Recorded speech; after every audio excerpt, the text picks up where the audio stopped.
Rich Dad, Poor Dad. What the rich teach their kids about money that the poor and middle class do not.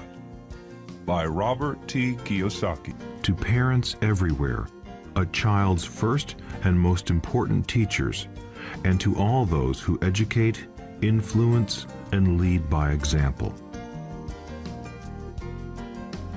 Acknowledgements.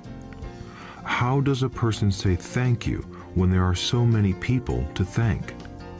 Obviously, this book is a thank you to my two fathers, who were powerful role models, and to my mom, who taught me love and kindness.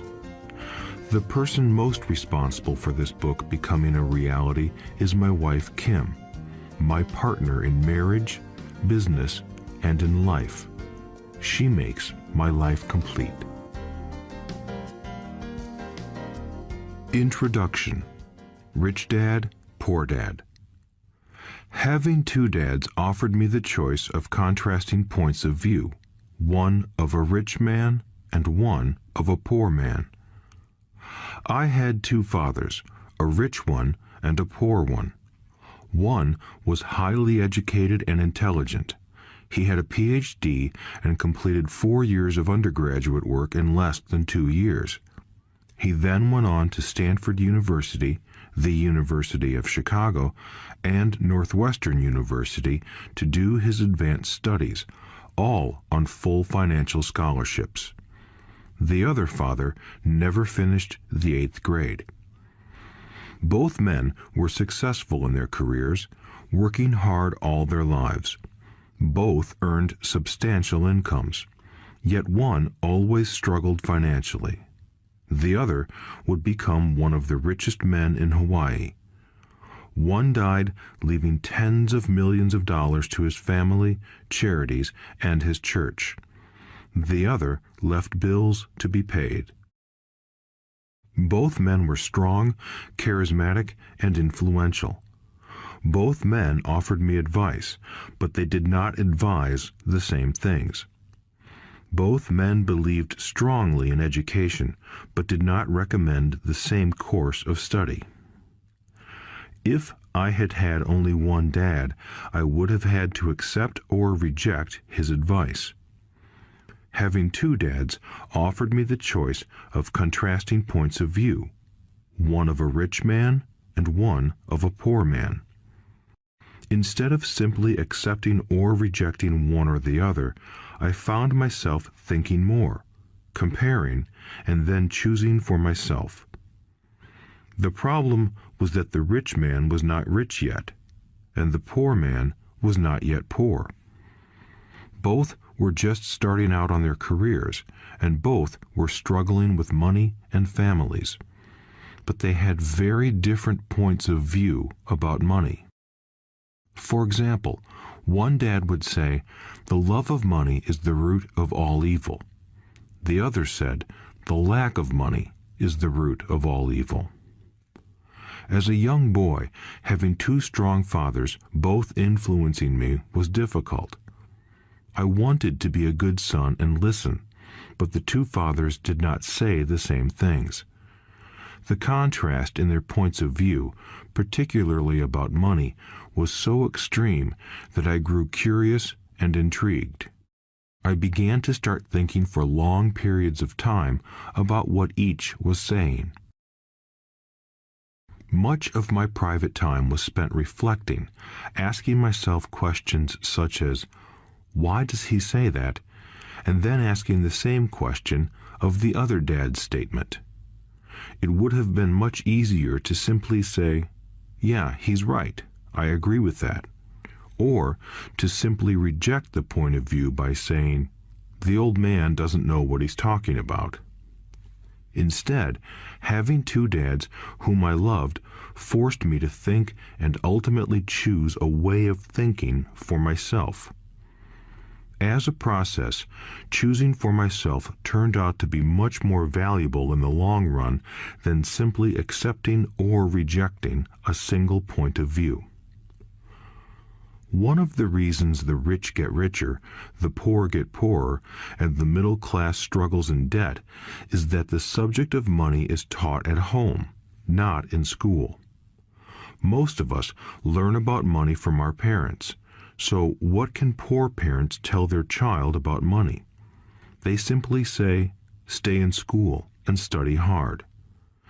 The child may graduate with excellent grades, but with a poor person's financial programming and mindset. Sadly, money is not taught in schools. Schools focus on scholastic and professional skills, but not on financial skills. This explains how smart bankers, doctors, and accountants who earned excellent grades may struggle financially all of their lives. Our staggering national debt is due in large part to highly educated politicians and government officials making financial decisions with little or no training in the subject of money. Today, I often wonder what will soon happen when we have millions of people who need financial and medical assistance. They will be dependent upon their families or the government for financial support. What will happen when Medicare and Social Security run out of money? How will a nation survive if teaching children about money continues to be left to parents, most of whom will be, or already are, poor? Because I had two influential fathers, I learned from both of them. I had to think about each dad's advice, and in doing so, I gained valuable insight into the power and effect of one's thoughts on one's life. For example, one dad had a habit of saying, "I can't afford it."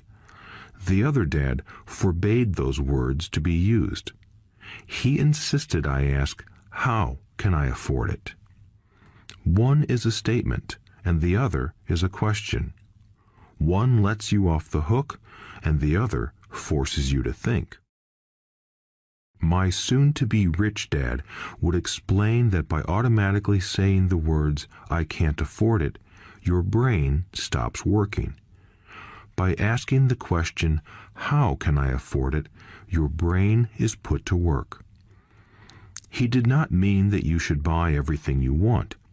He was fanatical about exercising your mind, the most powerful computer in the world.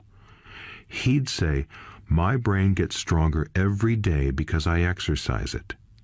The stronger it gets, the more money I can make." He believed that automatically saying, "I can't afford it," was a sign of mental laziness. Although both dads worked hard, I noticed that one dad had a habit of putting his brain to sleep when it came to finances, and the other had a habit of exercising his brain. The long-term result was that one dad grew stronger financially, and the other grew weaker. It is not much different from a person who goes to the gym to exercise on a regular basis versus someone who sits on the couch watching television. Proper physical exercise increases your chances for health, and proper mental exercise increases your chances for wealth. My two dads had opposing attitudes, and that affected the way they thought. One dad thought that the rich should pay more in taxes to take care of those less fortunate. The other said, taxes punish those who produce and reward those who don't produce. One dad recommended, study hard so you can find a good company to work for. The other recommended, study hard so you can find a good company to buy. One dad said, the reason I'm not rich is because I have you kids. The other said, the reason I must be rich is because I have you kids.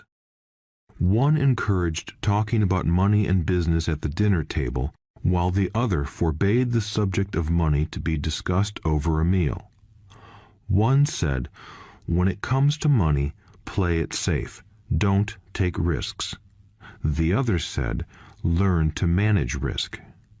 One believed, our home is our largest investment and our greatest asset. The other believed, my house is a liability, and if your house is your largest investment, you're in trouble. Both dads paid their bills on time, yet one paid his bills first while the other paid his bills last. One dad believed in a company or the government taking care of you and your needs. He was always concerned about pay raises, retirement plans, medical benefits, sick leave, vacation days, and other perks.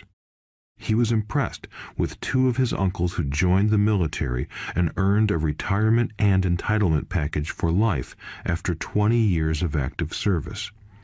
He loved the idea of medical benefits and PX privileges the military provided its retirees. He also loved the tenure system available through the university.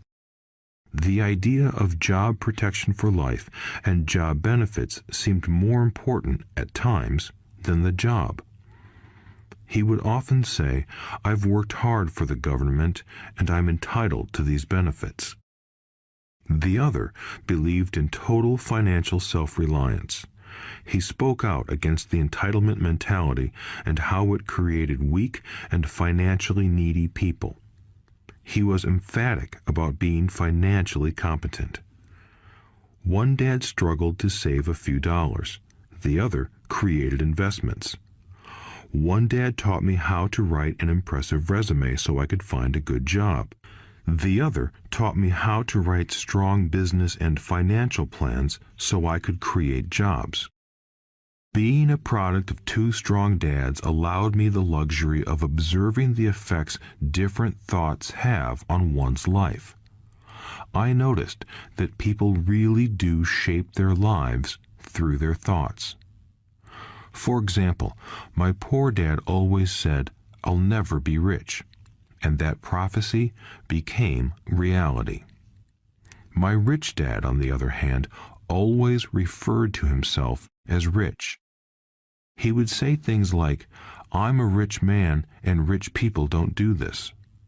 Even when he was flat broke after a major financial setback, he continued to refer to himself as a rich man. He would cover himself by saying, "There is a difference between being poor and being broke. Broke is temporary. Poor is eternal." My poor dad would say, "I'm not interested in money," or "money doesn't matter." My rich dad always said, "Money is power." The power of our thoughts may never be measured or appreciated, but it became obvious to me as a young boy that it was important to be aware of my thoughts and how I expressed myself. I noticed that my poor dad was poor, not because of the amount of money he earned, which was significant, but because of his thoughts and actions. As a young boy having two fathers, I became acutely aware of being careful about which thoughts I chose to adopt as my own. Should I listen to my rich dad or to my poor dad? Although both men had tremendous respect for education and learning, they disagreed about what they thought was important to learn. One wanted me to study hard, earn a degree, and get a good job to earn money. He wanted me to study to become a professional, an attorney or an accountant, and to go to business school for my MBA. The other encouraged me to study to be rich, to understand how money works, and to learn how to have it work for me. "I don't work for money" were words he would repeat over and over. "Money works for me." At the age of 9, I decided to listen to and learn from my rich dad about money. In doing so, I chose not to listen to my poor dad, even though he was the one with all the college degrees. A lesson from Robert Frost. Robert Frost is my favorite poet. Although I love many of his poems, my favorite is "The Road Not Taken." I use its lesson almost daily. The road not taken. Two roads diverged in a yellow wood, and sorry I could not travel both. And be one traveler long I stood, and looked down one as far as I could, to where it bent in the undergrowth, then took the other as just as fair, and having perhaps the better claim, because it was grassy and wanted wear. Though as for that the passing there had worn them really about the same, and both that morning equally lay in leaves no step had trodden black.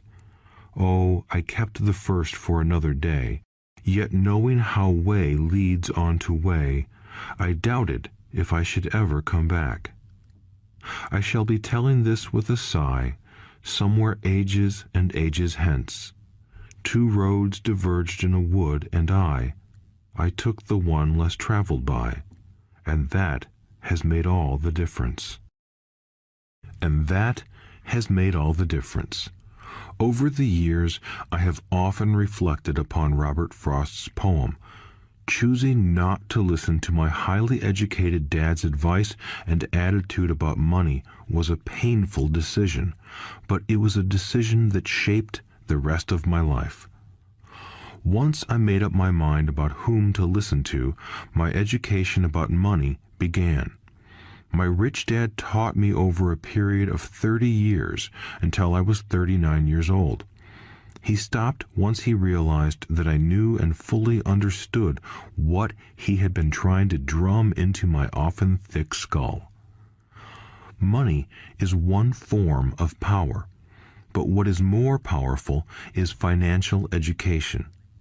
Money comes and goes, but if you have the education about how money works, you gain power over it and can begin building wealth.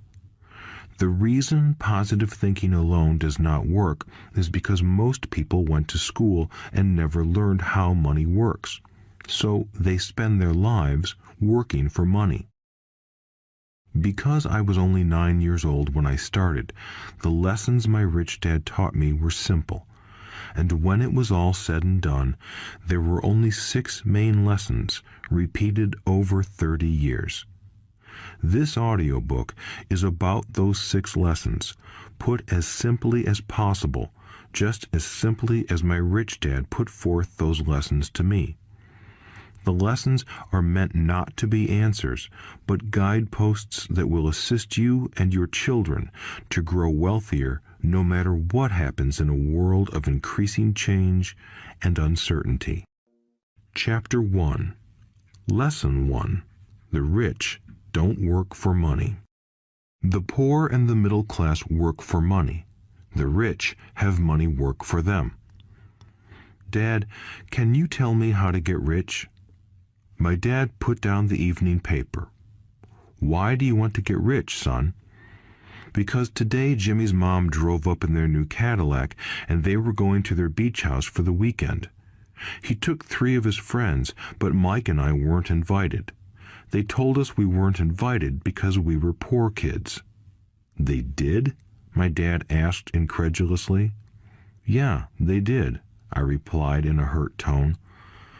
My dad silently shook his head, pushed his glasses up the bridge of his nose, and went back to reading the paper. I stood waiting for an answer. The year was 1956. I was 9 years old. By some twist of fate, I attended the same public school where the rich people sent their kids. We were primarily a sugar plantation town. The managers of the plantation and the other affluent people, such as doctors, business owners, and bankers, sent their children to this elementary school. After grade 6, their children were generally sent off to private schools. Because my family lived on one side of the street, I went to this school. Had I lived on the other side of the street, I would have gone to a different school with kids from families more like mine. After grade 6, these kids and I would go on to the public intermediate and high school. There was no private school for them or for me. My dad finally put down the paper. I could tell he was thinking. Well, son, he began slowly, if you want to be rich, you have to learn to make money. How do I make money? I asked. Well, use your head, son, he said, smiling. Even then, I knew that really meant That's all I'm going to tell you, or I don't know the answer, so don't embarrass me. A partnership is formed. The next morning, I told my best friend, Mike, what my dad had said. As best as I could tell, Mike and I were the only poor kids in this school. Mike was also in this school by a twist of fate. Someone had drawn a jog in the line for the school district, and we wound up in school with the rich kids. We weren't really poor, but we felt as if we were because all the other boys had new baseball gloves, new bicycles, new everything. Mom and Dad provided us with the basics, like food and shelter and clothes, but that was about it. My dad used to say, if you want something, work for it. We wanted things, but there was not much work available for 9-year-old boys. So what do we do to make money? Mike asked. I don't know, I said, but do you want to be my partner? He agreed, and so on that Saturday morning, Mike became my first business partner. We spent all morning coming up with ideas on how to make money. Occasionally, we talked about all the cool guys at Jimmy's beach house having fun. It hurt a little, but that hurt was good, because it inspired us to keep thinking of a way to make money. Finally, that afternoon, a bolt of lightning struck. It was an idea Mike got from a science book he had read. Excitedly, we shook hands, and the partnership now had a business. For the next several weeks, Mike and I ran around our neighborhood, knocking on doors and asking our neighbors if they would save their toothpaste tubes for us. With puzzled looks, most adults consented with a smile. Some asked us what we were doing, to which we replied, "We can't tell you. It's a business secret." My mom grew distressed as the weeks wore on. We had selected a site next to her washing machine as the place we would stockpile our raw materials. In a brown cardboard box that at one time held ketchup bottles, our little pile of used toothpaste tubes began to grow. Finally, my mom put her foot down. The sight of her neighbor's messy, crumpled, used toothpaste tubes had gotten to her. "What are you boys doing?" she asked. "And I don't want to hear again that it's a business secret. Do something with this mess, or I'm going to throw it out." Mike and I pleaded and begged, explaining that we would soon have enough, and then we would begin production. We informed her that we were waiting on a couple of neighbors to finish their toothpaste so we could have their tubes. Mom granted us a 1-week extension. The date to begin production was moved up, and the pressure was on. My first partnership was already being threatened with an eviction notice by my own mom.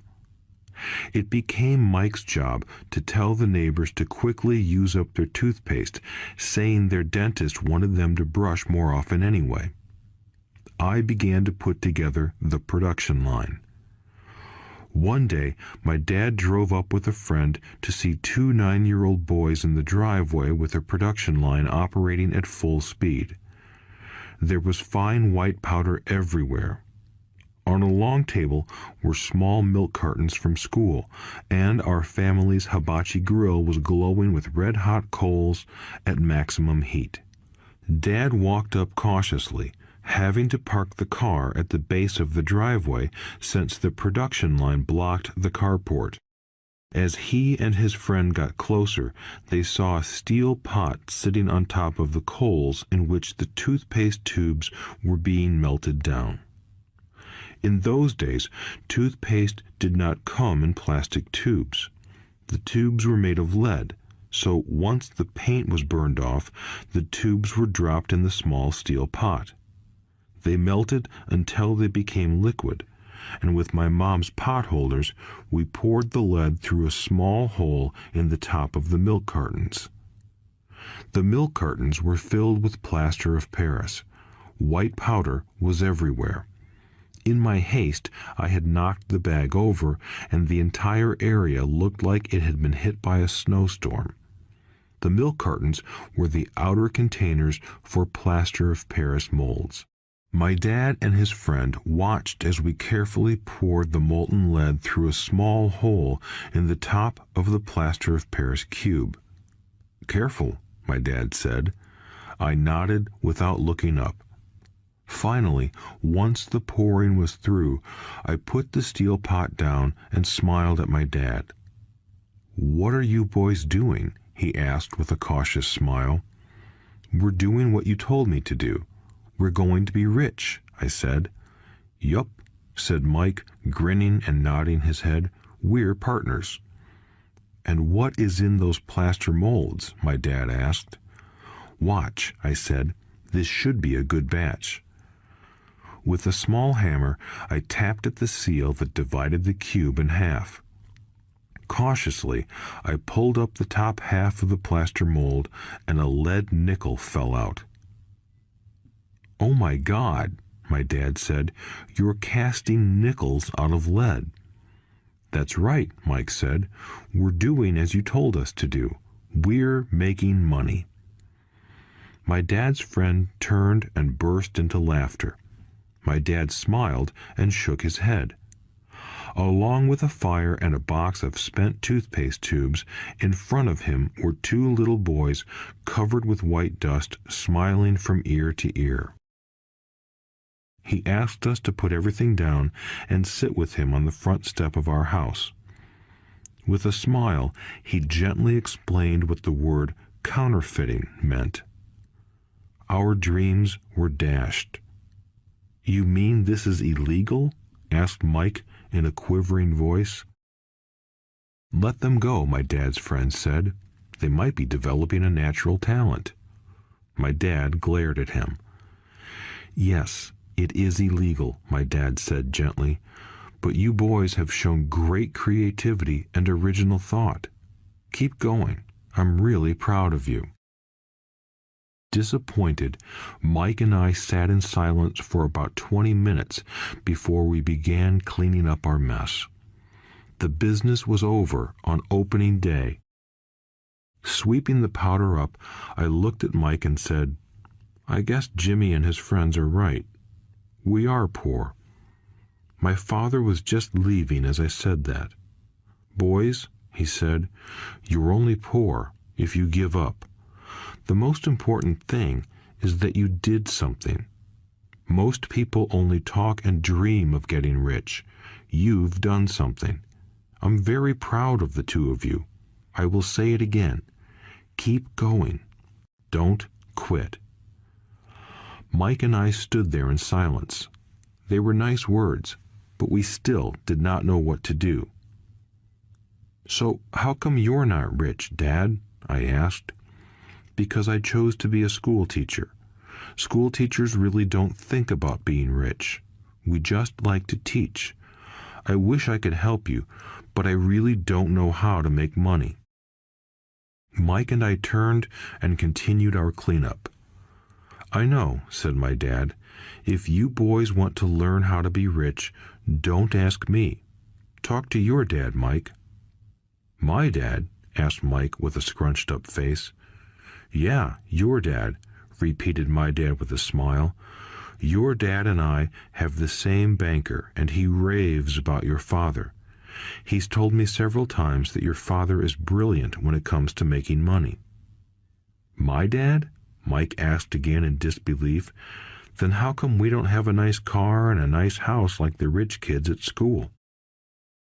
"A nice car and a nice house don't necessarily mean you're rich or you know how to make money," my dad replied. "Jimmy's dad works for the sugar plantation. He's not much different from me. He works for a company and I work for the government. The company buys the car for him. The sugar company is in financial trouble and Jimmy's dad may soon have nothing. Your dad is different, Mike. He seems to be building an empire, and I suspect in a few years he will be a very rich man." With that, Mike and I got excited again. With new vigor, we began cleaning up the mess caused by our now defunct first business. As we were cleaning, we made plans for how and when to talk to Mike's dad. The problem was that Mike's dad worked long hours and often did not come home until late. His father owned warehouses, a construction company, a chain of stores, and 3 restaurants. It was the restaurants that kept him out late. Mike caught the bus home after we had finished cleaning up. He was going to talk to his dad when he got home that night and ask him if he would teach us how to become rich.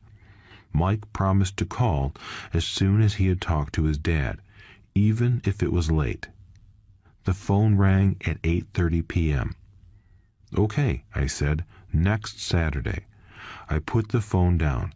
Mike's dad had agreed to meet with us. On Saturday, I caught the 7:30 a.m. bus to the poor side of town. The lessons begin. Mike and I met with his dad that morning at 8 o'clock. He was already busy, having been at work for more than an hour. His construction supervisor was just leaving in his pickup truck as I walked up to his simple, small, and tidy home. Mike met me at the door. "Dad's on the phone, and he said to wait on the back porch," Mike said as he opened the door. The old wooden floor creaked as I stepped across the threshold of the aging house. There was a cheap mat just inside the door. The mat was there to hide the years of wear from countless footsteps that the floor had supported. Although clean, it needed to be replaced. I felt claustrophobic as I entered the narrow living room that was filled with old, musty, overstuffed furniture that today would be collector's items. Sitting on the couch were 2 women, both a little older than my mom. Across from the women sat a man in workman's clothes. He wore khaki slacks and a khaki shirt, neatly pressed but without starch, and polished work boots. He was about 10 years older than my dad. They smiled as Mike and I walked past them toward the back porch. I smiled back shyly. "Who are those people?" I asked. "Oh, they work for my dad. The older man runs his warehouses, and the women are the managers of the restaurants. And as you arrived, you saw the construction supervisor who was working on a road project about 50 miles from here. His other supervisor, who was building a track of houses, left before you got here." "Does this go on all the time?" I asked.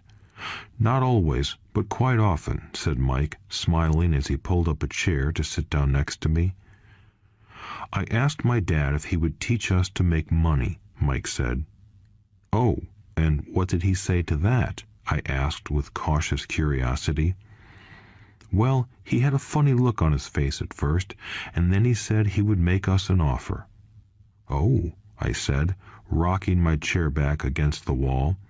I sat there, perched on 2 rear legs of the chair. Mike did the same thing. "Do you know what the offer is?" I asked. "No, but we'll soon find out." Suddenly, Mike's dad burst through the rickety screen door and onto the porch. Mike and I jumped to our feet, not out of respect, but because we were startled. "Ready, boys?" he asked as he pulled up a chair to sit down with us. We nodded our heads as we pulled our chairs away from the wall to sit in front of him. He was a big man, about 6 feet tall and 200 pounds. My dad was taller, about the same weight, and 5 years older than Mike's dad.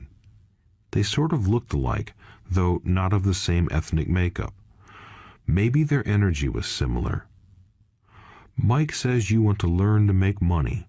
Is that correct, Robert?" I nodded my head quickly, but with a little trepidation. He had a lot of power behind his words and smile. "Okay, here's my offer. I'll teach you, but I won't do it classroom style. You work for me, I'll teach you. You don't work for me, I won't teach you. I can teach you faster if you work, and I'm wasting my time if you just want to sit and listen like you do in school. That's my offer. Take it or leave it." May I ask a question first?" I asked. "No. Take it or leave it. I've got too much work to do to waste my time. If you can't make up your mind decisively, then you'll never learn to make money anyway. Opportunities come and go. Being able to know when to make quick decisions is an important skill. You have the opportunity that you asked for. School is beginning, or it's over in 10 seconds, Mike's dad said with a teasing smile. "Take it," I said. "Take it," said Mike. "Good," said Mike's dad. "Mrs. Martin will be by in 10 minutes. After I'm through with her, you'll ride with her to my superette and you can begin working. I'll pay you 10 cents an hour and you'll work 3 hours every Saturday." "But I have a softball game today," I said. Mike's dad lowered his voice to a stern tone. "Take it or leave it," he said. "I'll take it," I replied, choosing to work and learn instead of playing. 30 cents later. By 9 a.m. that day, Mike and I were working for Mrs. Martin. She was a kind and patient woman. She always said that Mike and I reminded her of her 2 grown sons.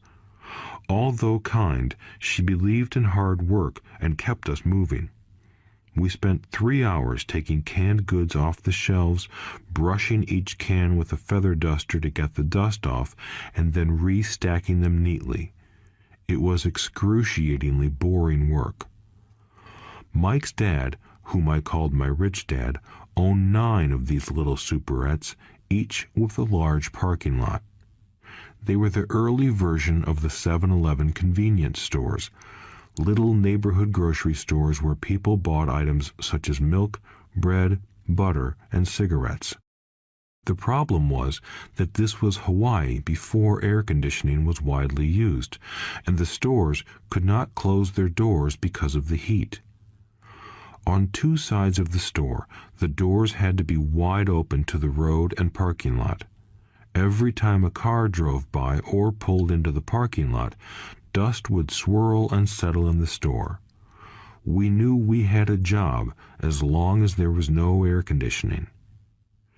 For 3 weeks, Mike and I reported to Mrs. Martin and worked our 3 hours. By noon, our work was over, and she dropped 3 little dimes in each of our hands. Now, even at the age of 9 in the mid-1950s, 30 cents was not too exciting. Comic books cost 10 cents back then, so I usually spent my money on comic books and went home. By Wednesday of the 4th week, I was ready to quit. I had agreed to work only because I wanted to learn to make money from Mike's dad, and now I was a slave for 10 cents an hour. On top of that, I had not seen Mike's dad since that first Saturday. "I'm quitting," I told Mike at lunchtime. School was boring, and now I did not even have my Saturdays to look forward to. But it was the 30 cents that really got to me. This time, Mike smiled. "What are you laughing at?" I asked with anger and frustration. "Dad said this would happen. He said to meet with him when you were ready to quit." "What?" I said indignantly. "He's been waiting for me to get fed up?" "Sort of," Mike said. "Dad's kind of different. He doesn't teach like your dad. Your mom and dad lecture a lot. My dad is quiet and a man of few words. You just wait till this Saturday. I'll tell him you're ready." "You mean I've been set up?" "No, not really. But maybe. Dad will explain on Saturday." Waiting in line on Saturday. I was ready to face Mike's dad. Even my real dad was angry with him. My real dad, the one I called the poor one, thought that my rich dad was violating child labor laws and should be investigated. My educated poor dad told me to demand what I deserve, at least 25 cents an hour. My poor dad told me that if I did not get a raise, I was to quit immediately. "You don't need that damn job anyway," said my poor dad with indignation.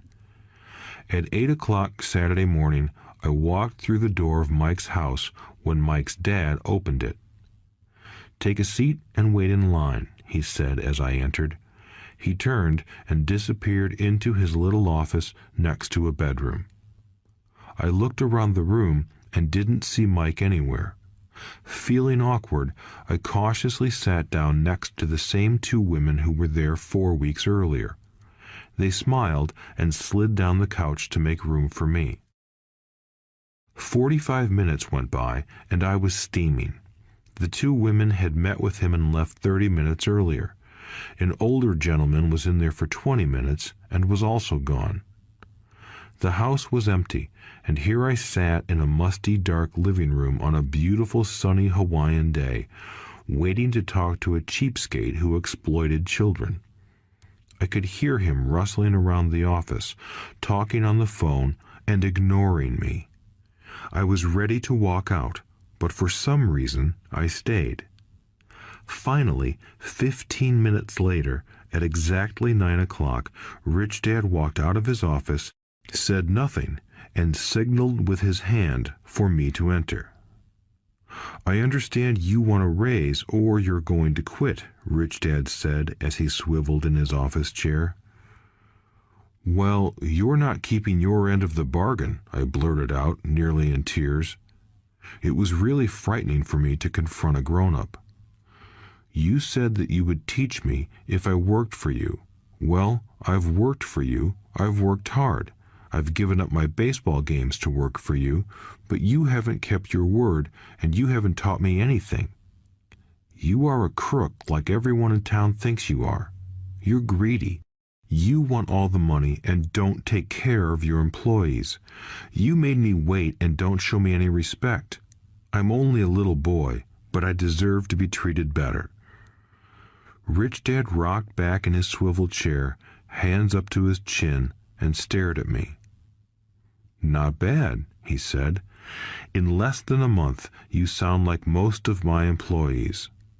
"What?" I asked. Not understanding what he was saying, I continued with my grievance. "I thought you were going to keep your end of the bargain and teach me. Instead, you want to torture me?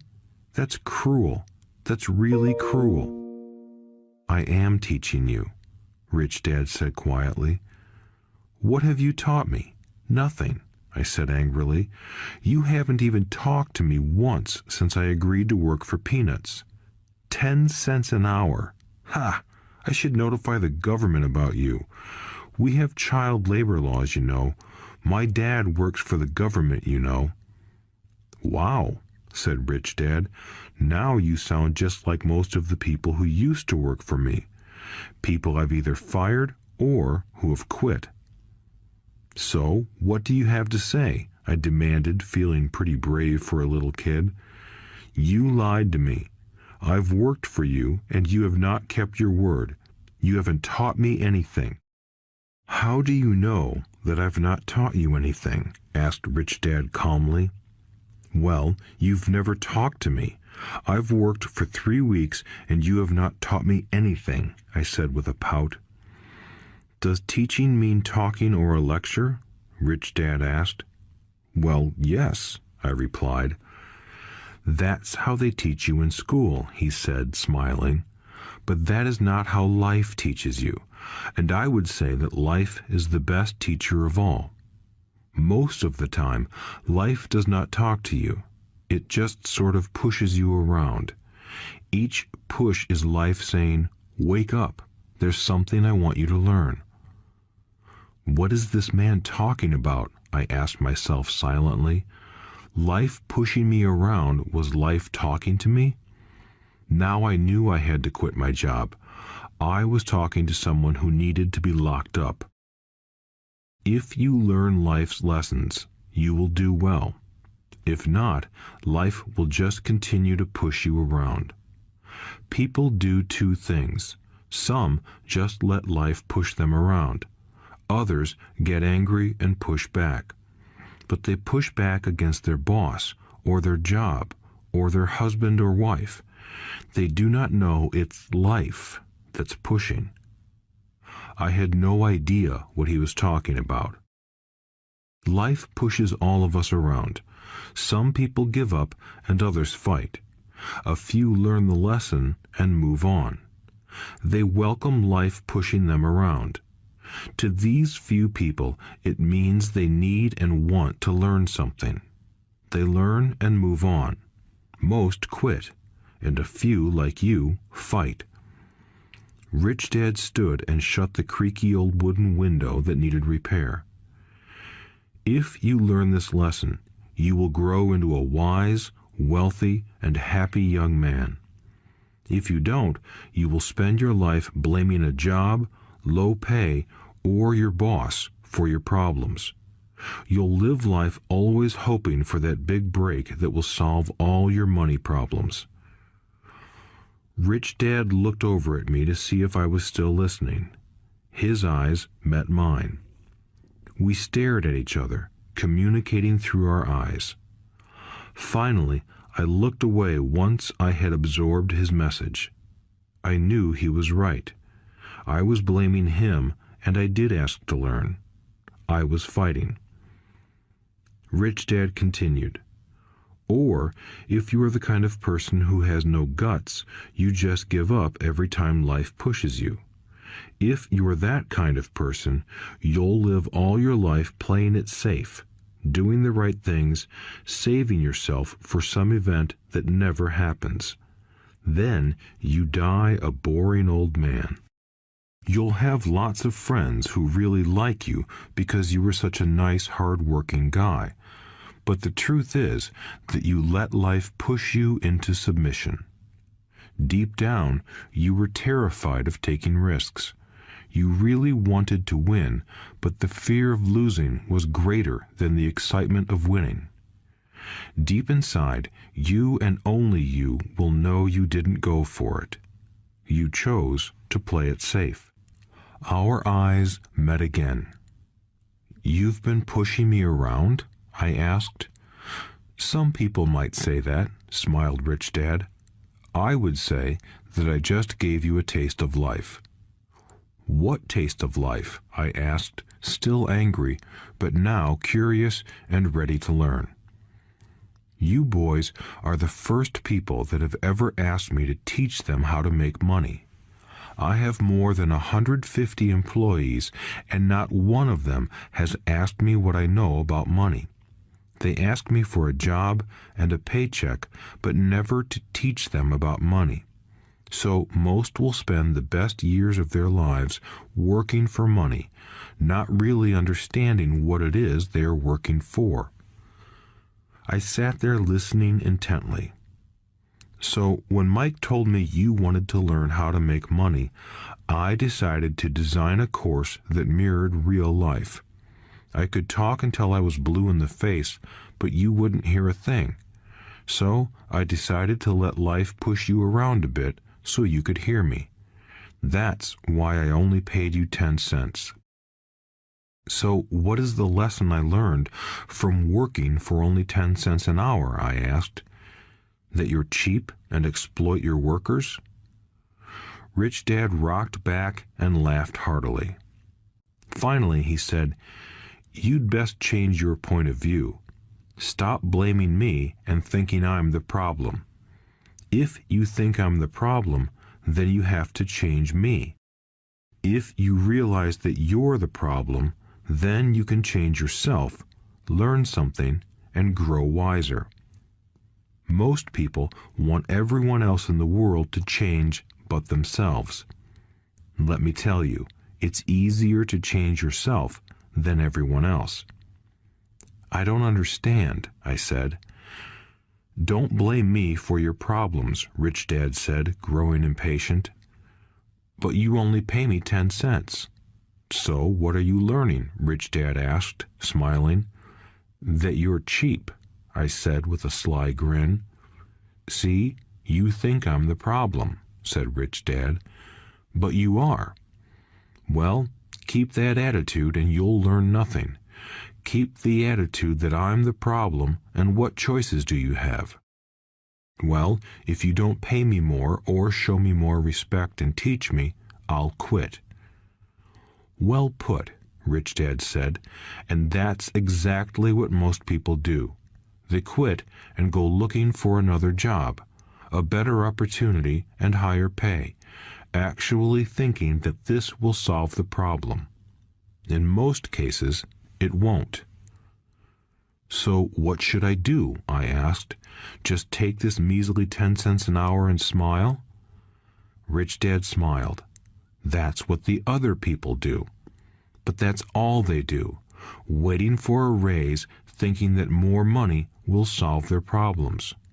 Most just accept it, and some take a second job working harder, but again, accepting a small paycheck.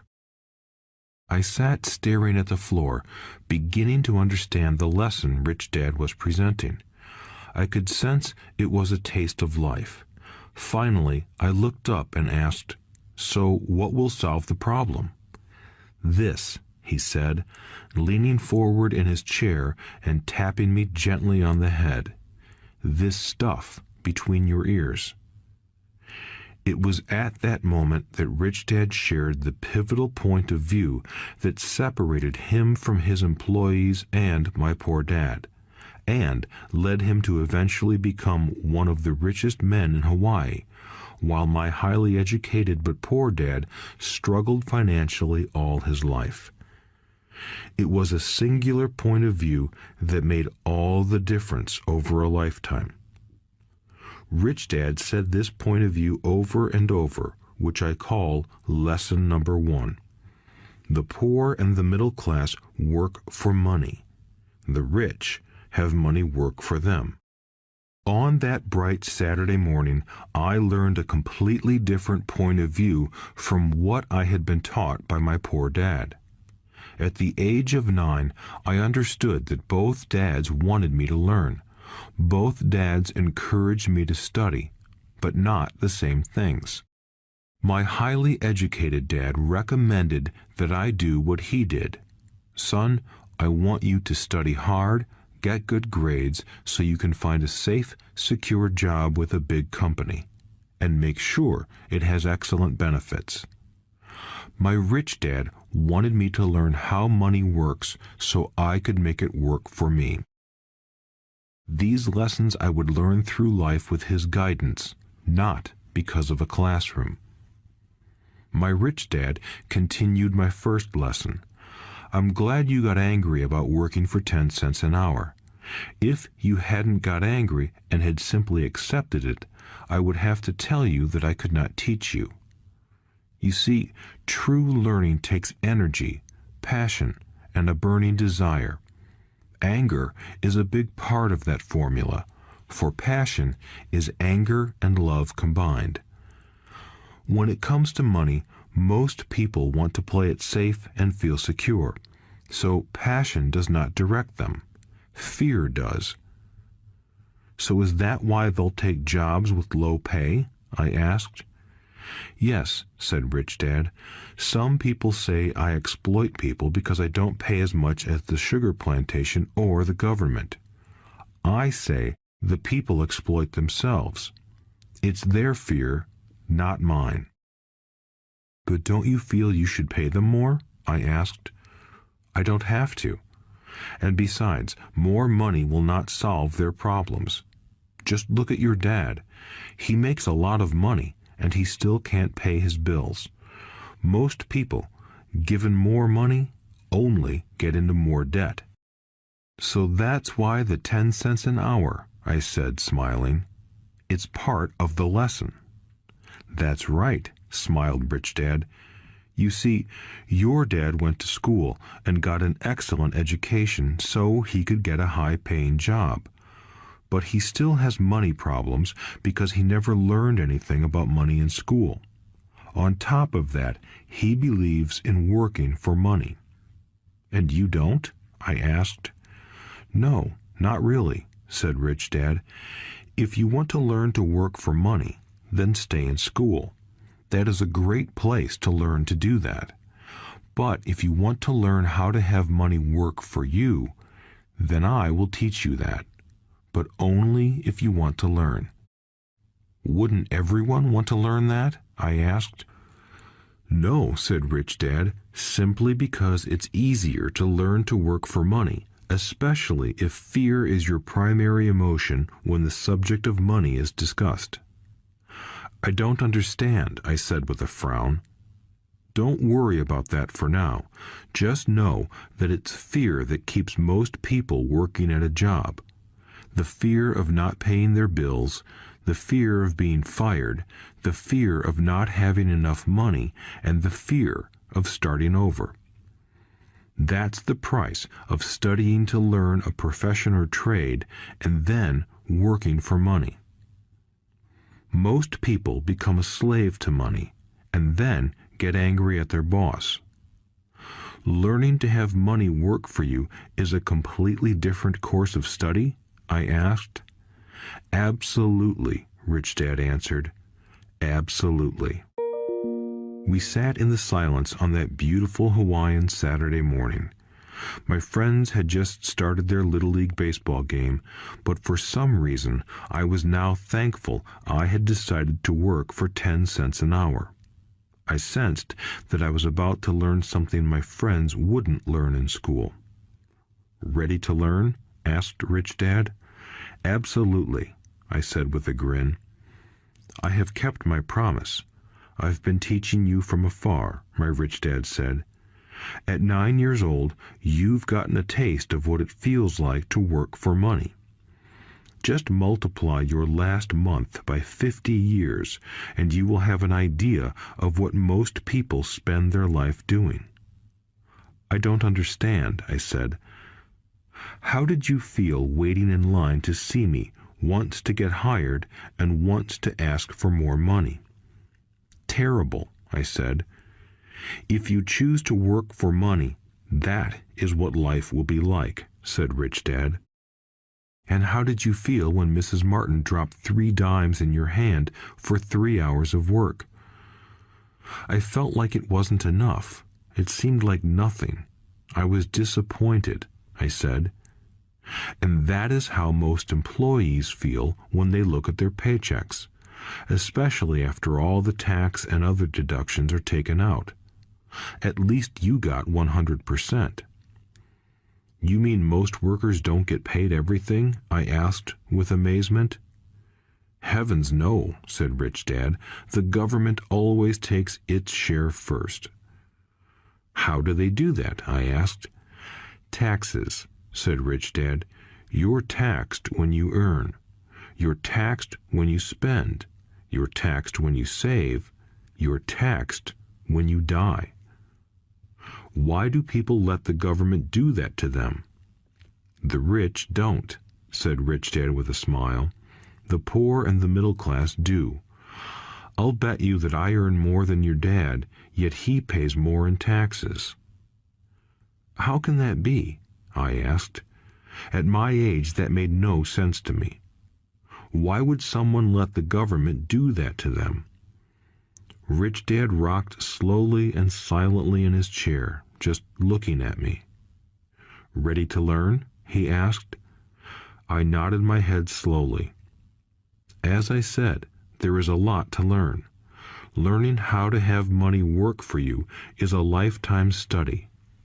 Most people go to college for 4 years and their education ends. I already know that my study of money will continue over my lifetime, simply because the more I find out, the more I find out I need to know. Most people never study the subject. They go to work, get their paycheck, balance their checkbooks, and that's it. Then they wonder why they have money problems.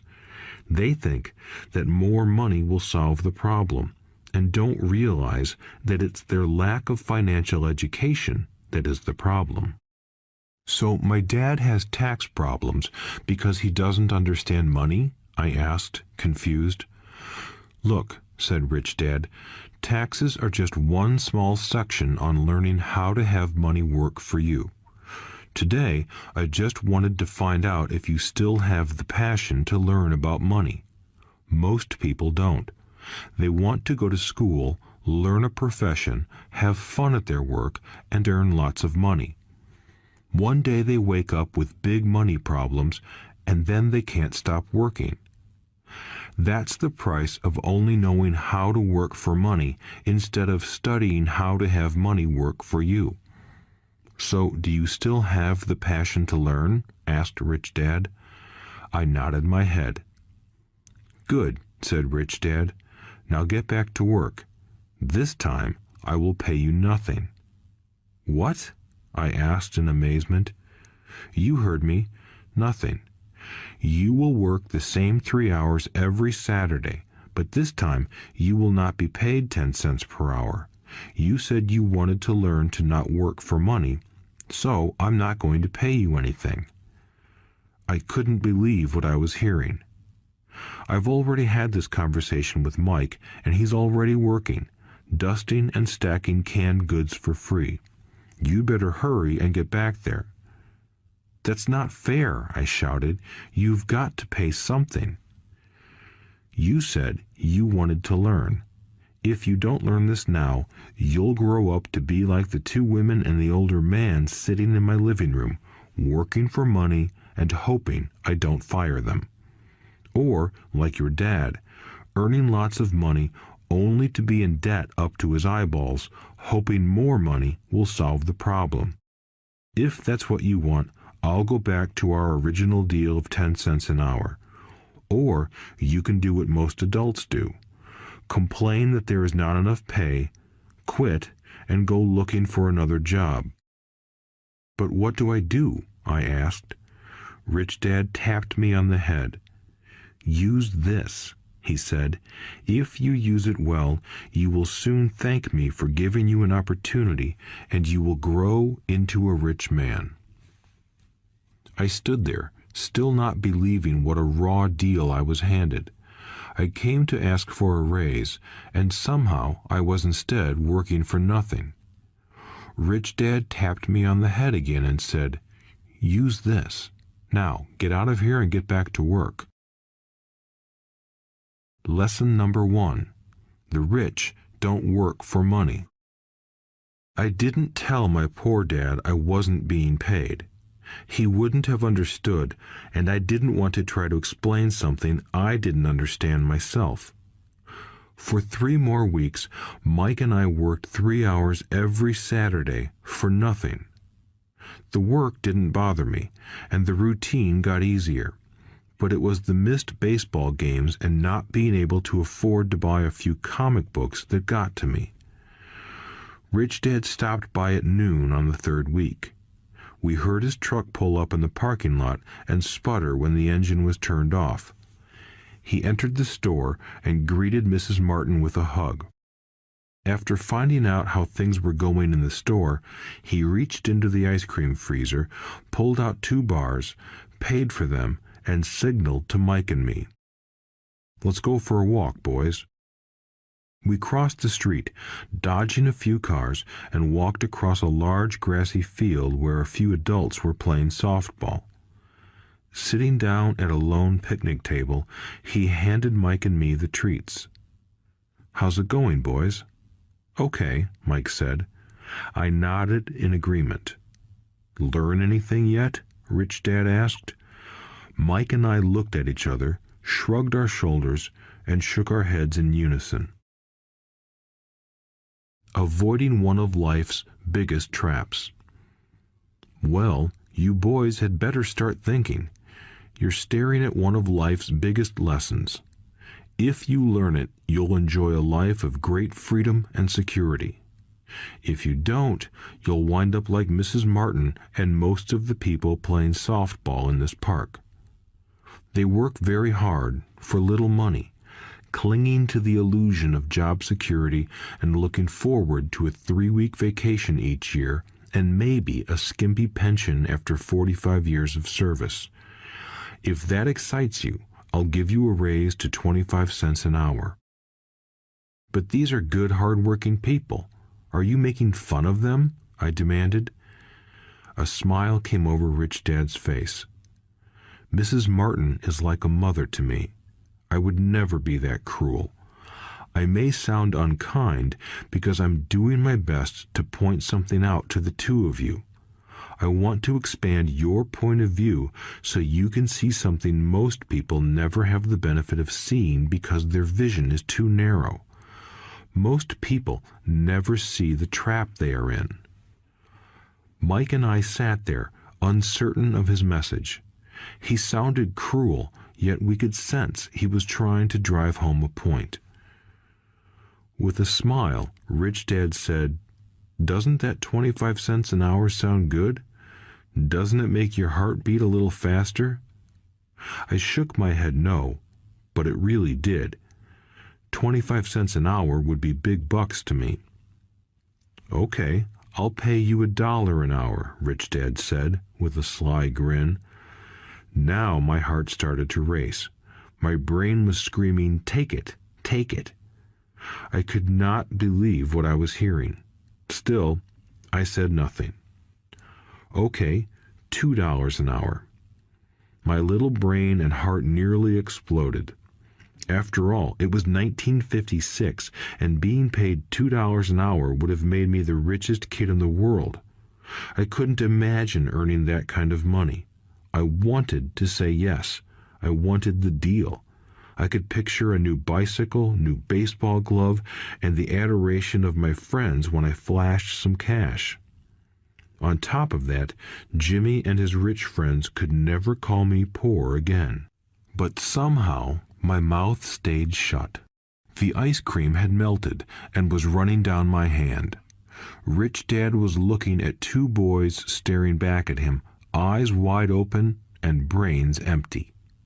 He was testing us, and he knew there was a part of our emotions that wanted to take the deal.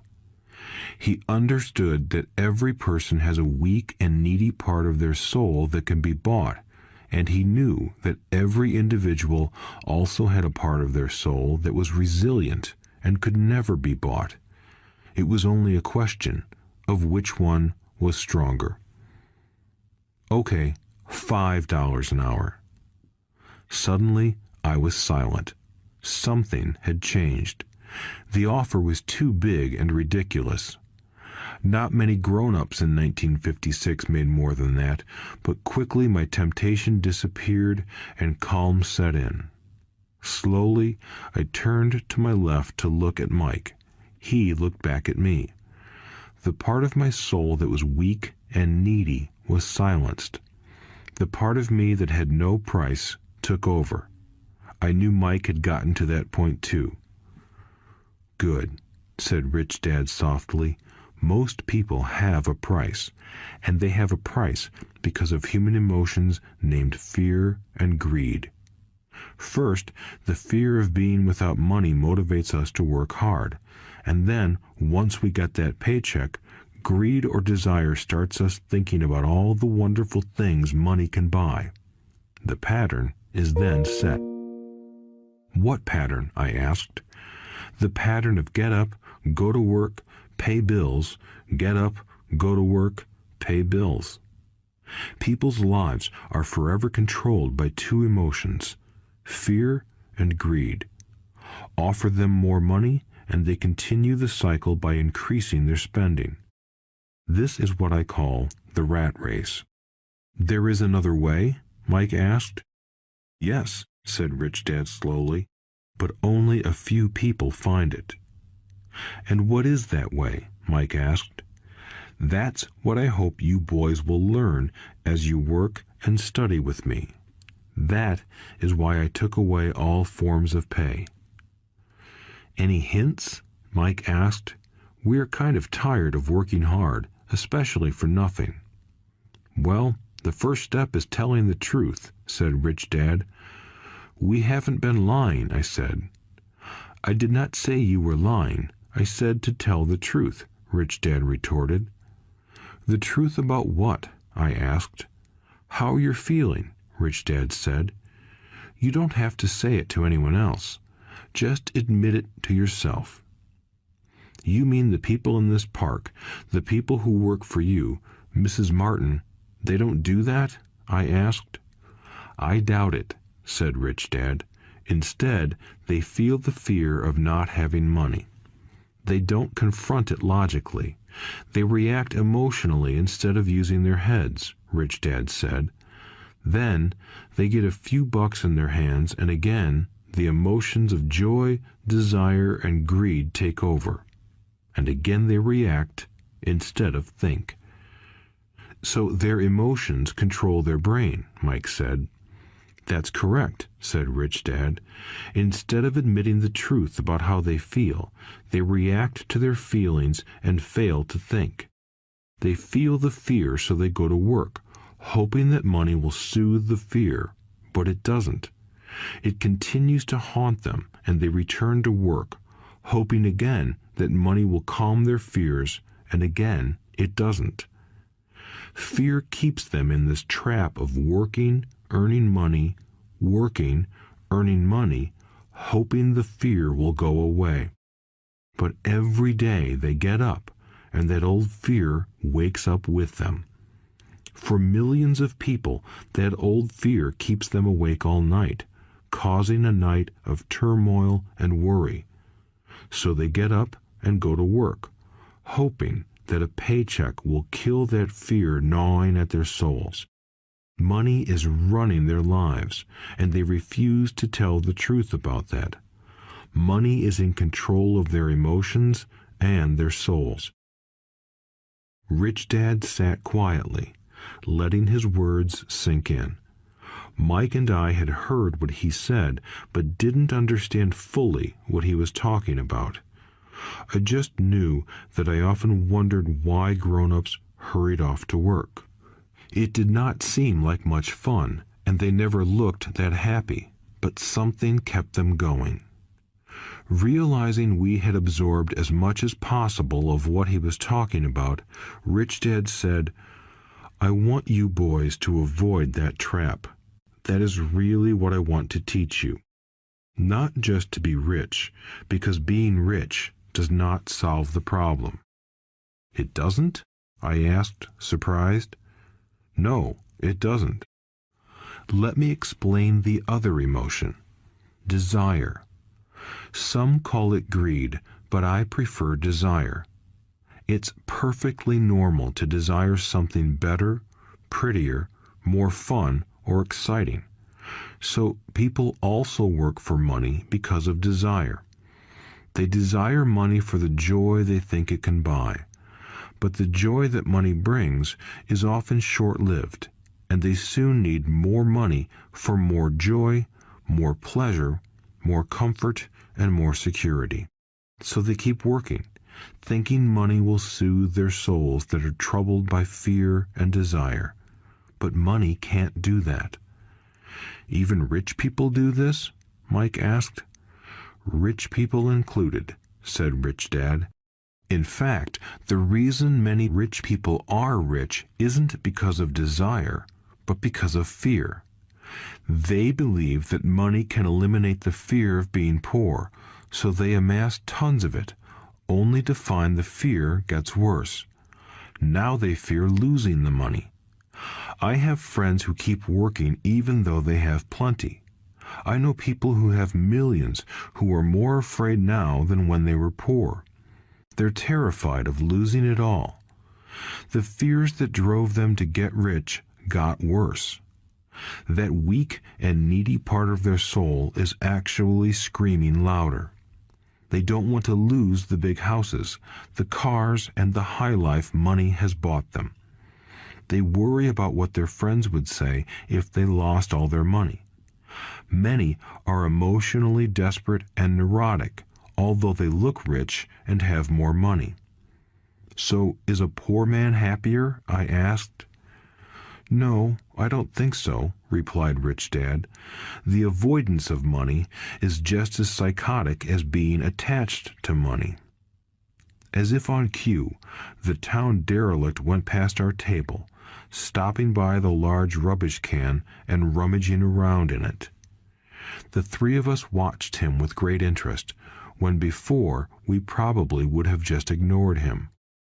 Rich Dad pulled $1 out of his wallet and gestured to the older man. Seeing the money, the derelict came over immediately, took the bill, thanked Rich Dad profusely, and hurried off, ecstatic with his good fortune. "He's not much different from most of my employees," said Rich Dad. "I've met so many people who say, 'Oh, I'm not interested in money,' yet they'll work at a job for 8 hours a day. That's a denial of truth. If they weren't interested in money, then why are they working? That kind of thinking is probably more psychotic than a person who hoards money." As I sat there listening to my rich dad, my mind flashed back to the countless times my own dad said, "I'm not interested in money." He said those words often. He also covered himself by always saying, "I work because I love my job." "So, what do we do?" I asked. "Not work for money until all traces of fear and greed are gone?" "No, that would be a waste of time," said Rich Dad. "Emotions are what make us human. The word emotion stands for energy in motion. Be truthful about your emotions and use your mind and emotions in your favor, not against yourself." "Whoa," said Mike. "Don't worry about what I just said. It will make more sense in years to come. Just be an observer, not a reactor, to your emotions. Most people do not know that it's their emotions that are doing the thinking.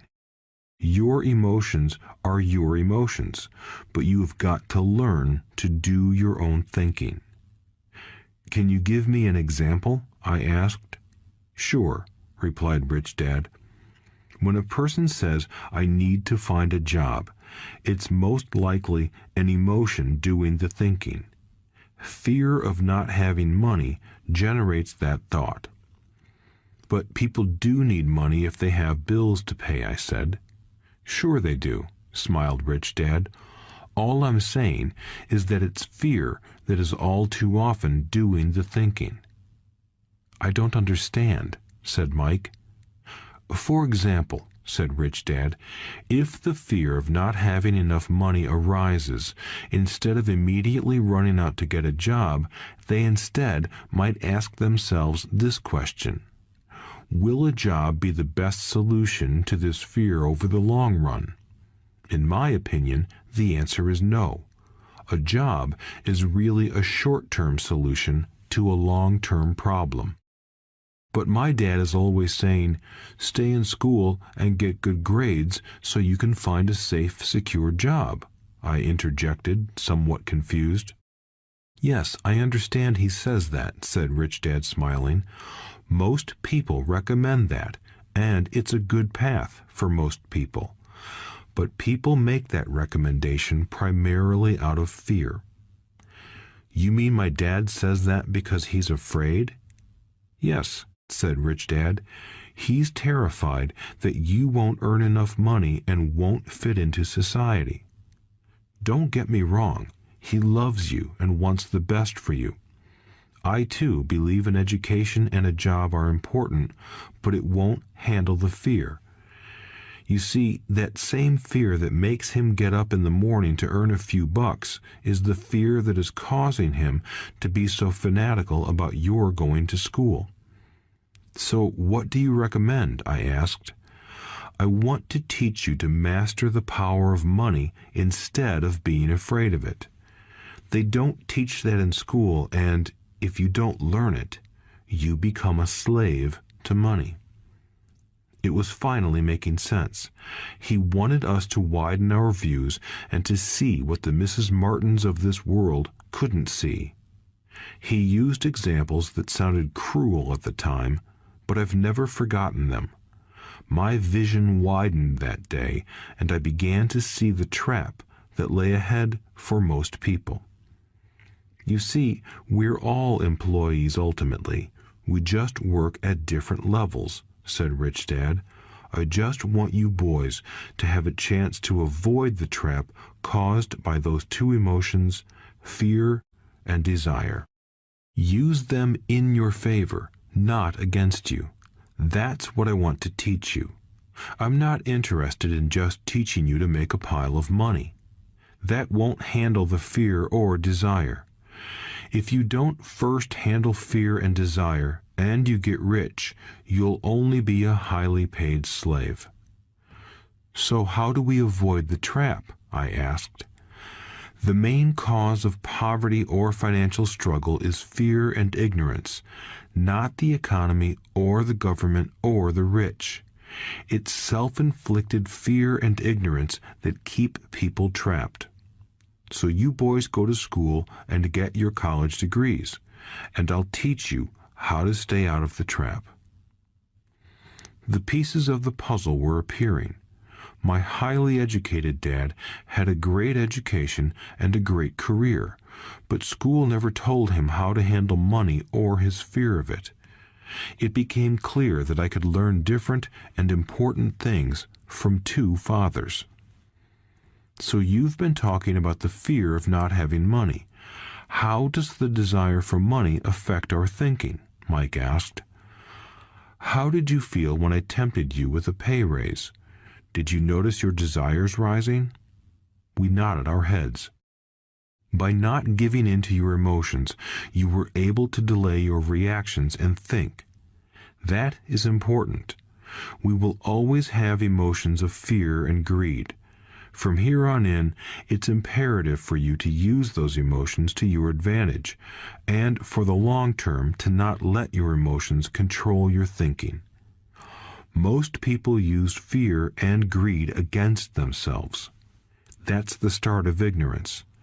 Most people live their lives chasing paychecks, pay raises, and job security because of the emotions of desire and fear, not really questioning where those emotion-driven thoughts are leading them. It's just like the picture of a donkey dragging a cart with its owner dangling a carrot just in front of its nose. The donkey's owner may be going where he wants to, but the donkey is chasing an illusion. Tomorrow, there will only be another carrot for the donkey. You mean the moment I pictured a new baseball glove, candy, and toys, that's like a carrot to a donkey? Mike asked. Yes, and as you get older, your toys get more expensive. A new car, a boat, and a big house to impress your friends, said Rich Dad with a smile. Fear pushes you out the door, and desire calls to you. That's the trap. So what's the answer? Mike asked. What intensifies fear and desire is ignorance. That is why rich people with lots of money often have more fear the richer they get. Money is the carrot, the illusion. If the donkey could see the whole picture, it might rethink its choice to chase the carrot. Rich Dad went on to explain that a human's life is a struggle between ignorance and illumination. He explained that once a person stops searching for information and self-knowledge, ignorance sets in.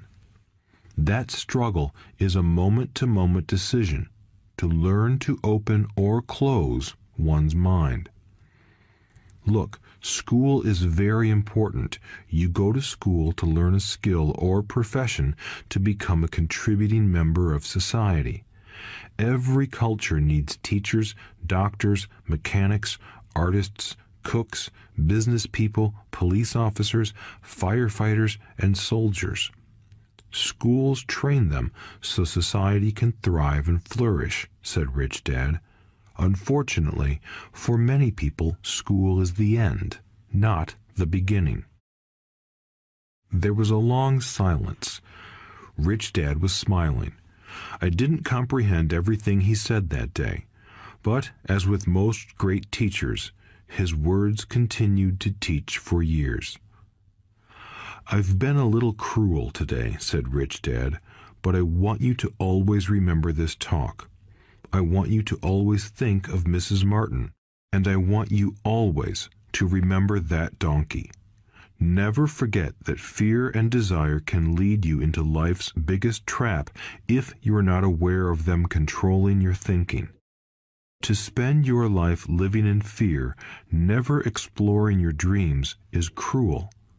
To work hard for money, thinking that it will buy you things that will make you happy, is also cruel. To wake up in the middle of the night terrified about paying bills is a horrible way to live. To live a life dictated by the size of a paycheck is not really living a life. Thinking that a job makes you secure is lying to yourself. That's cruel, and that's the trap I want you to avoid. I've seen how money runs people's lives. Don't let that happen to you.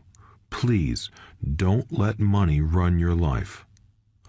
A softball rolled under our table. Rich Dad picked it up and threw it back.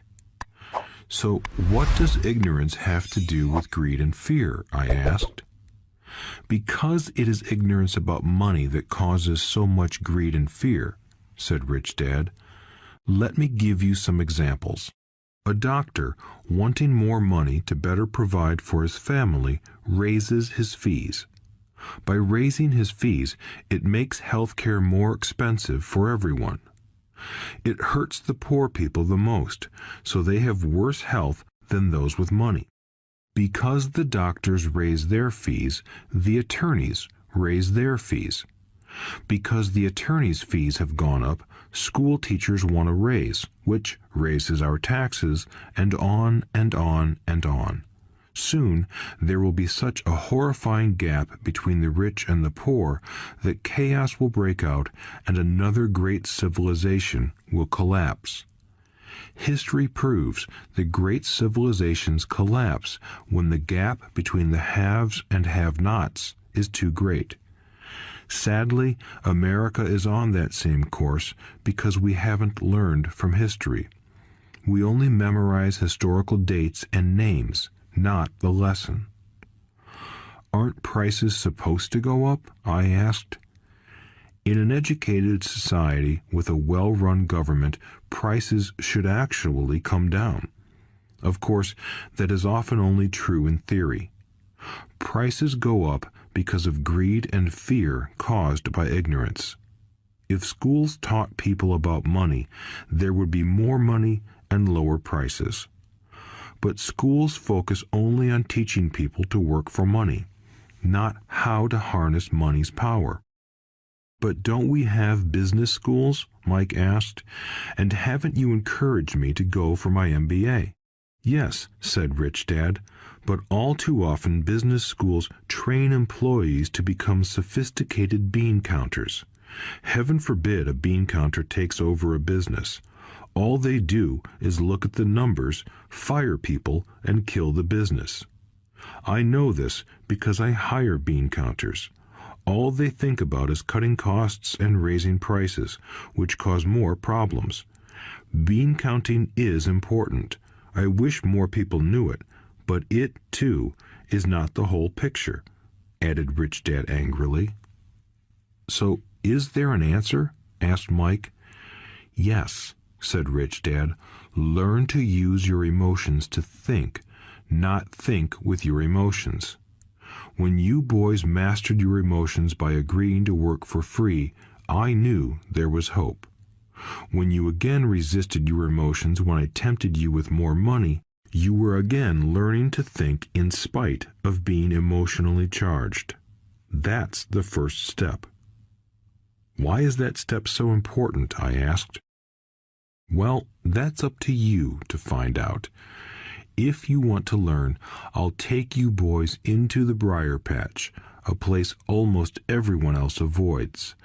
If you go with me, you'll let go of the idea of working for money and instead learn to have money work for you. And what will we get if we go with you? What if we agree to learn from you? What will we get?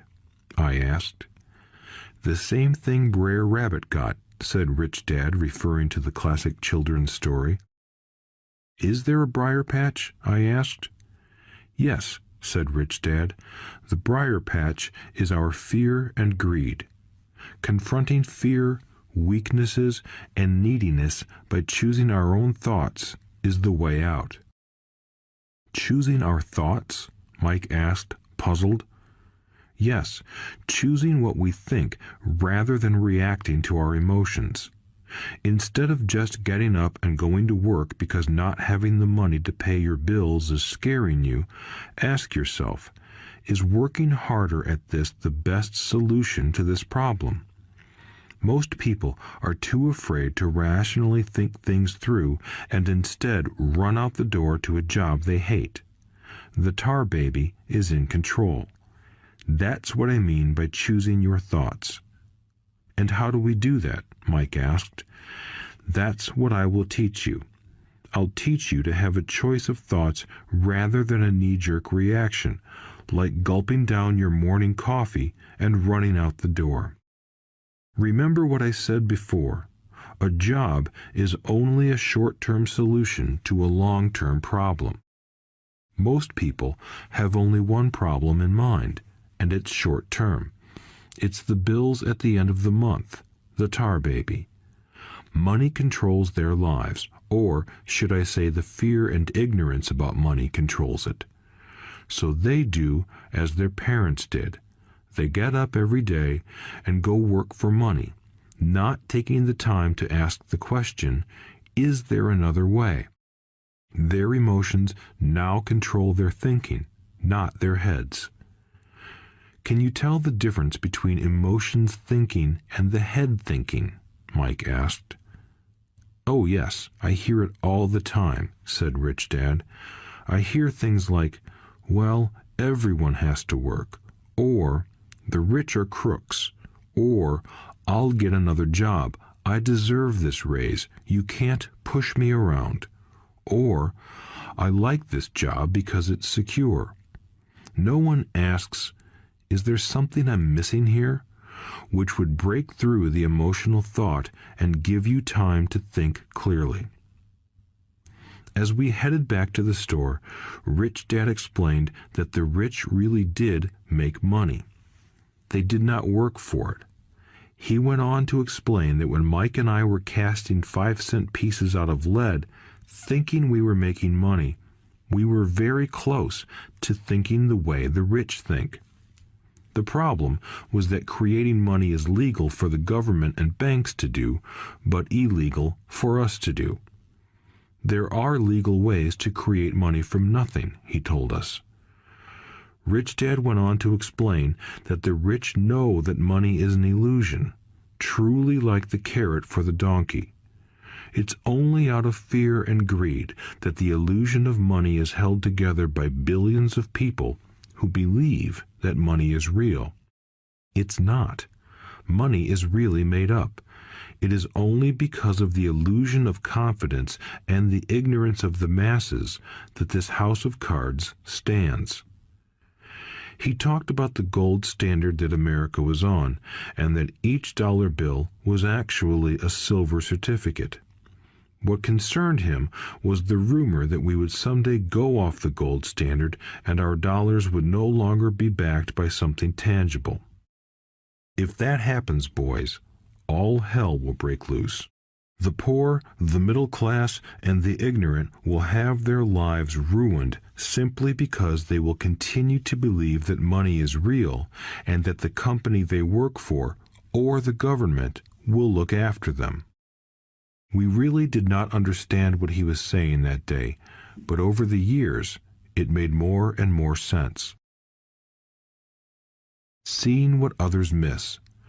As he climbed into his pickup truck outside his convenience store, Rich Dad said, "Keep working, boys, but the sooner you forget about needing a paycheck, the easier your adult life will be. Keep using your brain. Work for free, and soon your mind will show you ways of making money far beyond what I could ever pay you. You will see things that other people never see. Most people never see these opportunities because they're looking for money and security, so that's all they get. The moment you see one opportunity, you'll see them for the rest of your life. The moment you do that, I'll teach you something else. Learn this, and you'll avoid one of life's biggest traps." Mike and I picked up our things from the store and waved goodbye to Mrs. Martin. We went back to the park, to the same picnic bench, and spent several more hours thinking and talking. We spent the next week at school thinking and talking too. For 2 more weeks, we kept thinking, talking, and working for free. At the end of the second Saturday, I was again saying goodbye to Mrs. Martin and looking at the comic book stand with a longing gaze. The hard thing about not even getting 30 cents every Saturday was that I didn't have any money to buy comic books. Suddenly, as Mrs. Martin said goodbye to Mike and me, I saw her do something I'd never seen her do before. Mrs. Martin was cutting the front page of the comic book in half.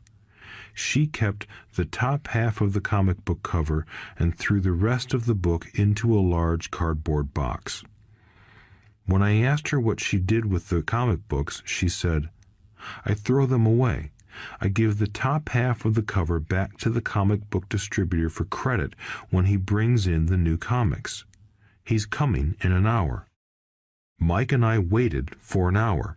Soon the distributor arrived, and I asked him if we could have the comic books.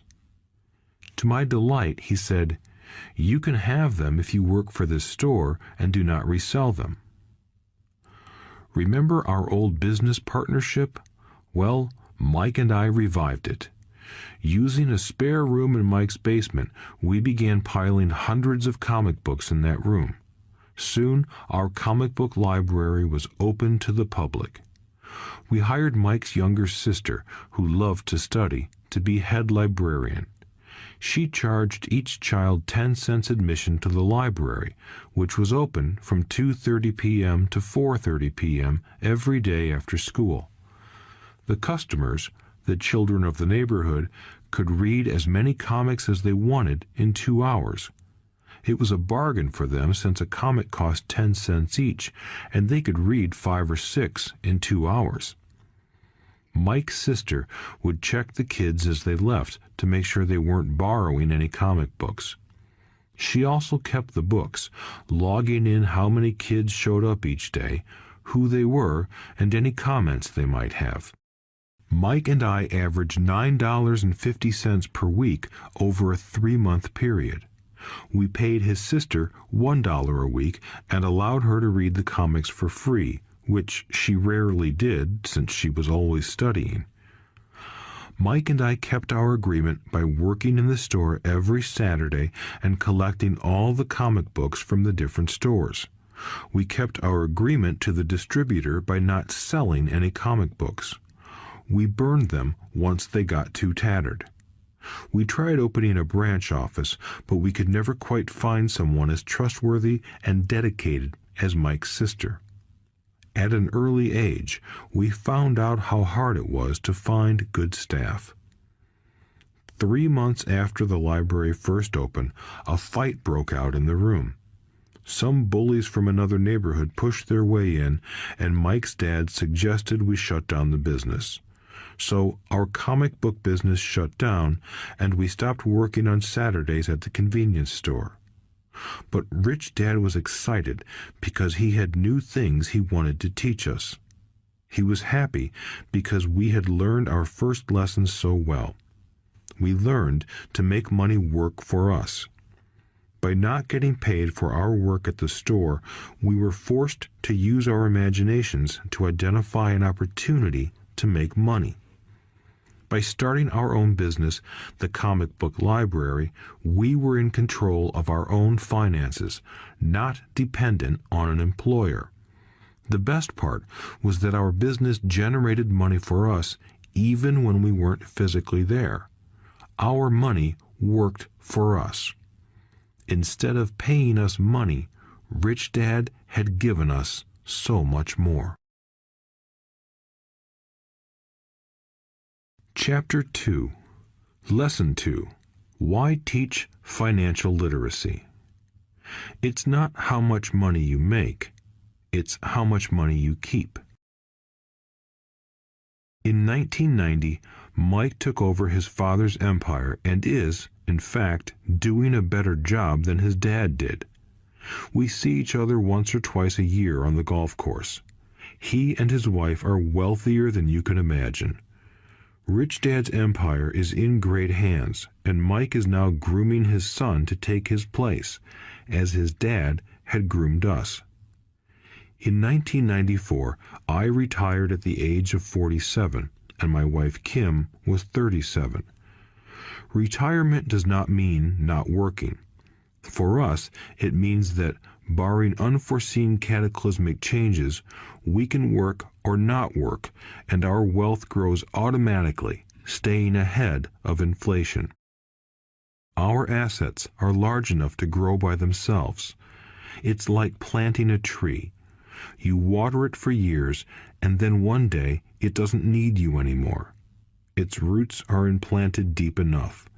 Then the tree provides shade for your enjoyment. Mike chose to run the empire, and I chose to retire. Whenever I speak to groups of people, they often ask what I would recommend that they do. How do I get started? Is there a book you would recommend? What should I do to prepare my children? What is your secret to success? How do I make millions? Whenever I hear one of these questions, I'm reminded of the following story. The Richest Businessmen. In 1923, a group of our greatest leaders and richest businessmen held a meeting at the Edgewater Beach Hotel in Chicago.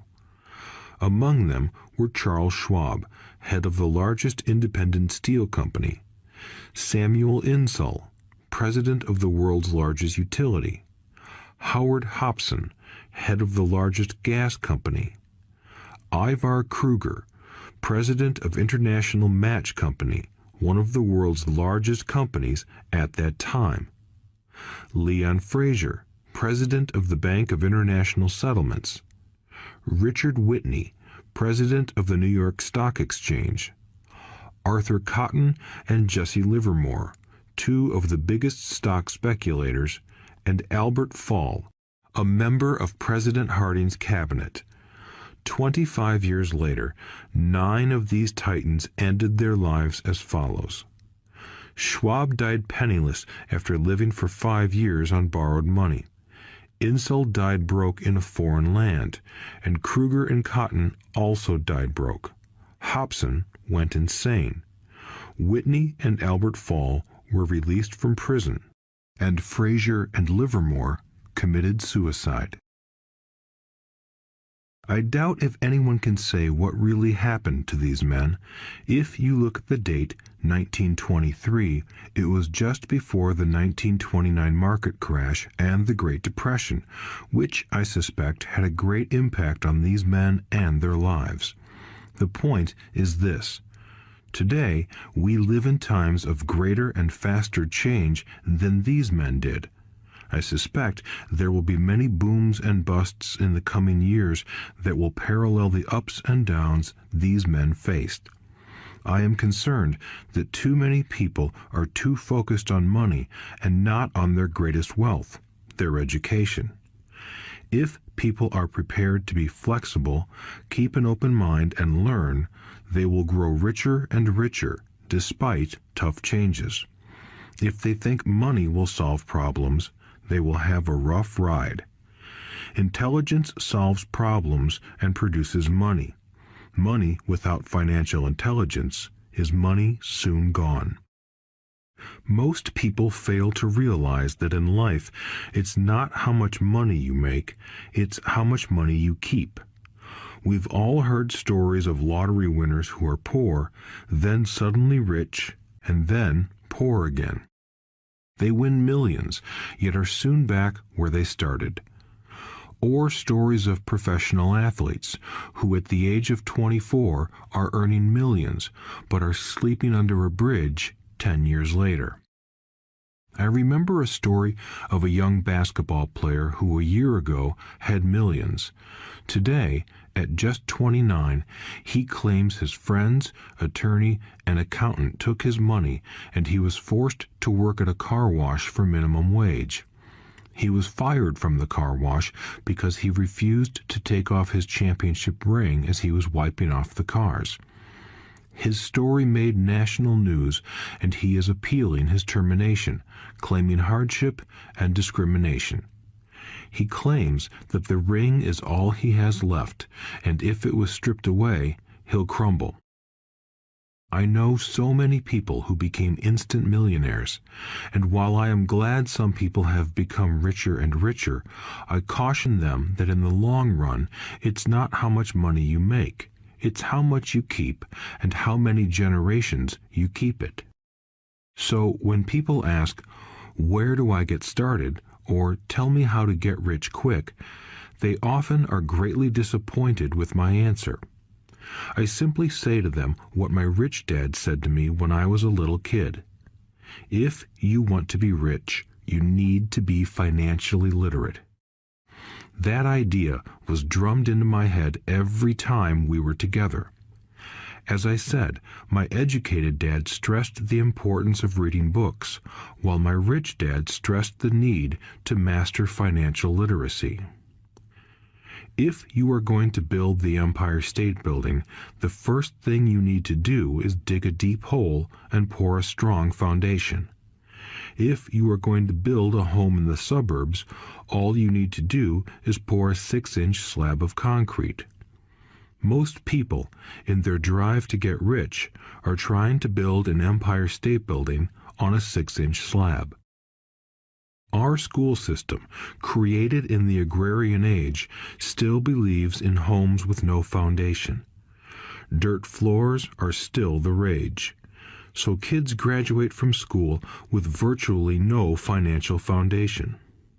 One day, sleepless and deep in debt in suburbia, living the American dream, they decide that the answer to their financial problems is to find a way to get rich quick. Construction on the skyscraper begins. It goes up quickly, and soon, instead of the Empire State Building, we have the Leaning Tower of suburbia. The sleepless nights return. As for Mike and me in our adult years, both of our choices were possible because we were taught to pour a strong financial foundation when we were just kids. Accounting is possibly the most confusing, boring subject in the world, but if you want to be rich long term, it could be the most important subject.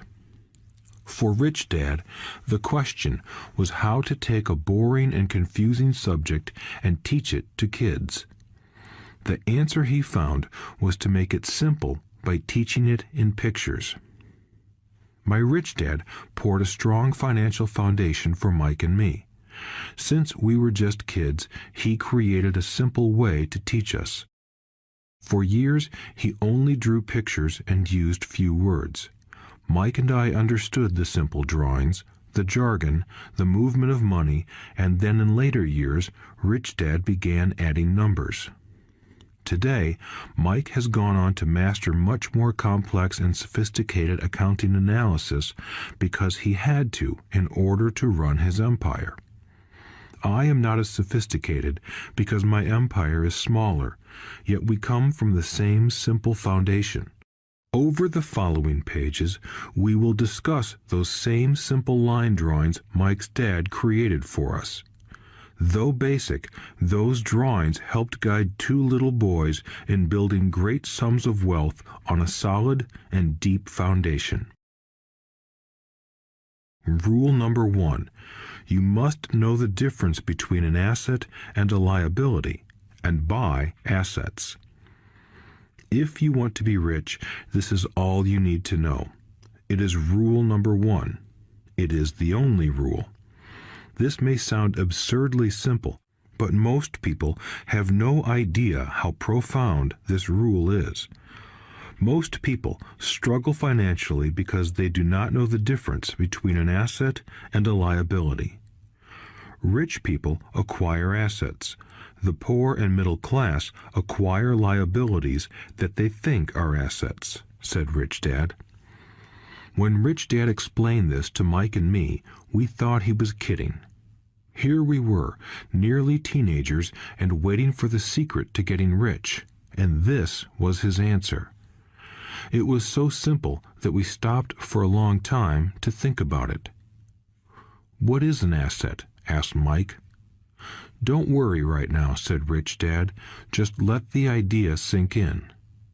If you can comprehend the simplicity, your life will have a plan and be financially easy. It is simple. That is why the idea is missed." "You mean all we need to know is what an asset is, acquire them, and we'll be rich?" I asked. Rich Dad nodded his head. "It's that simple." "If it's that simple, how come everyone is not rich?" I asked. Rich Dad smiled. "Because people do not know the difference between an asset and a liability." I remember asking, how could adults be so misguided? If it is that simple, if it is that important, why would everyone not want to find out? It took Rich Dad only a few minutes to explain what assets and liabilities were. As an adult, I have difficulty explaining it to other adults. The simplicity of the idea escapes them because they have been educated differently. They were taught by other educated professionals, such as bankers, accountants, real estate agents, financial planners, and so forth. The difficulty comes in asking adults to unlearn or become children again. An intelligent adult often feels it is demeaning to pay attention to simplistic definitions. Rich Dad believed in the KISS principle: keep it simple, stupid, or keep it super simple. So he kept it simple for us, and that made our financial foundation strong. So what causes the confusion? How could something so simple be so screwed up? Why would someone buy an asset that was really a liability? The answer is found in basic education. We focus on the word